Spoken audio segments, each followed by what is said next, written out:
दिल्ली विधानसभा का जो परिसर है, ये परिसर एक ऐतिहासिक बिल्डिंग है। जब कलकत्ता से अंग्रेजों के जमाने में जब कलकत्ता से दिल्ली राजधानी ट्रांसफर की गई थी, तो उस वक्त ये बिल्डिंग बनाई गई थी 1912 में। इस बिल्डिंग में 2022 में तत्कालीन स्पीकर श्री रामनिवास गोयल जी के प्रयास से ये पता चला कि एक कोने में एक फांसी घर था। उस फांसी घर में स्वतंत्रता सेनानियों को फांसी दी जाती थी। स्पीकर साहब ने, तत्कालीन स्पीकर साहब ने मुझे एज चीफ मिनिस्टर बुलाया कि इसको हमें टूरिस्ट्स के लिए खोलना चाहिए ताकि लोग इससे प्रेरणा ले सकें। हमने उसका इनॉग्रेशन किया। अब जब से इनकी सरकार आई है, ये साबित करने में लगे हुए हैं कि वो फांसी घर नहीं था, वो टिफिन रूम था। मैं समझता हूं कि स्वतंत्रता सेनानियों का इससे बड़ा अपमान नहीं हो सकता। इनके पास आज विधानसभा में मेरे को बुलाया गया था ये कहने के लिए कि साबित करो वो फांसी घर था। तो मैंने कहा वो उस टाइम के स्पीकर साहब ने सारी जांच करने के बाद किया था।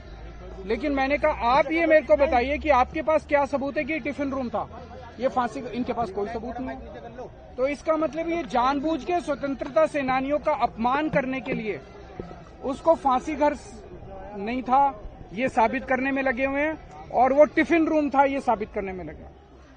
पर मेरा अपना ये कहना है, आज जब से बीजेपी की सरकार आई है 1 साल से, मैंने अंदर इनको यही कहा।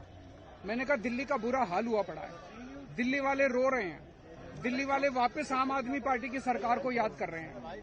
चारों तरफ दिल्ली में कूड़ा ही कूड़ा है, पोल्यूशन का बहुत बुरा हाल है, सड़कें टूटी पड़ी हैं, मोहल्ला क्लिनिक बंद किए जा रहे हैं, अस्पतालों में दवाइयां नहीं मिल रही हैं, पानी के हजारों रुपए के बिल आ रहे हैं, बिजली के हजारों रुपए के बिल आ रहे हैं, बिजली की कटौती हो रही है, चारों तरफ हाहाकार मचा हुआ है। मैंने कहा तुम्हारे को केवल एक ये मुद्दा मिला है टाइम खराब करने के लिए, केवल इसी के लिए तुम कर रहे हो।